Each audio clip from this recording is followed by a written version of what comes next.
Hi, Roxie Bennett here.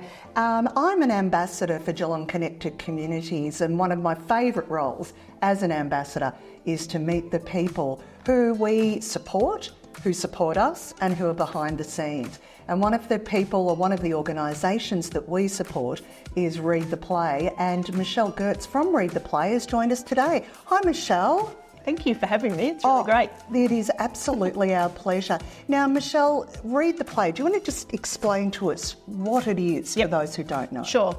Look, Read the Play is all about the education of young people in sporting clubs around mental health. So we deliver to, at the moment, just over 1,000 young people within the football netball programs, within AFL Barwon and Geelong and District Football Netball League.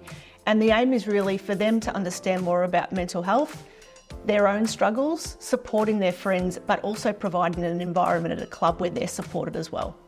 I think it's really interesting, you think back a number of years ago and nobody spoke about mental health issues within sporting environments. You had to be toughen up and you had to sort of just get out there and do it no matter what. But in more recent years, some very high profile sports people have been open about their struggles, and I think that has helped open the door for younger people as well. Yeah, look, the culture's changed a lot, I think, in the last probably 10 to 20 years. Read the Play has been around for just over 17 years now. So wow. I'd like to think that we were probably one of the instigators of those conversations happening at clubs, and then it's been supported by, you're right, high profile athletes that are coming out to say, look, it's okay to talk about your mental health struggles. It's like any other injury in sport as well.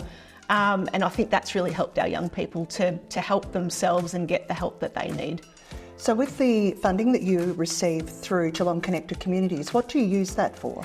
Look, in particular in the last 12 months, they helped us to support some uniforms for our volunteers, and they look amazing. So we've been able to deck them out in really prominent Read the Play gear. So when they're going out to sporting clubs, it's really clear now that they're a Read the Play volunteer and what they're there for.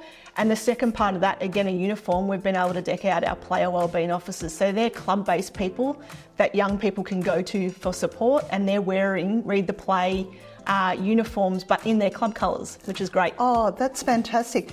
What I love about that too is that it not only identifies the people that young people can go to, but it also reminds everybody about Read the Play.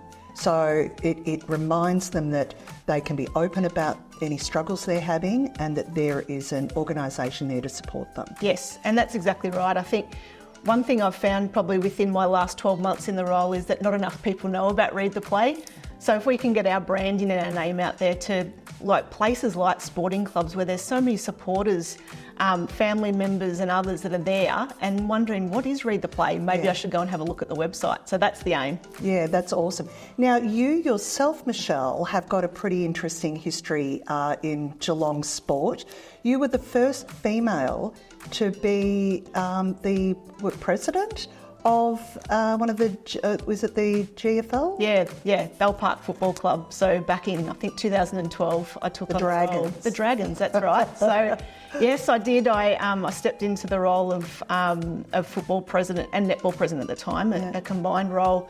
And I was surprised to be the first, to be honest, but there's been a lot more that have come since then, which is great. Which is awesome. And I think here's another thing that I guess sort of taps in a bit to Read the Play as well, is understanding that football clubs and netball clubs and clubs in general in sporting environments are changing. There's a lot more women getting involved and doing a lot more of the sports that would have traditionally been seen as men's sports. And so that's created, it's an awesome thing, but it probably has created some interesting challenges as well. Yeah, I think so. I think in me taking on that role, 10, 12 years ago, I could say that the majority of the club were supportive, and I would say that there were a couple in there that were thinking, what are you doing in that space as well, which is, look, and you embrace that. You have conversations with people.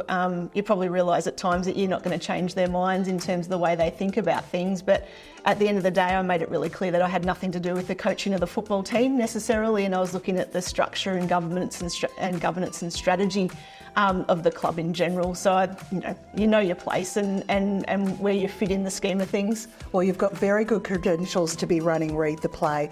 We're so pleased to be able to support you. It's fantastic. And we'd encourage any community organisations to get in touch if you need some financial support. That's why Geelong Connected Communities is here. Thanks so much, Michelle. No worries at all. We'll meet some more people that are connected to Geelong Connected Communities next month.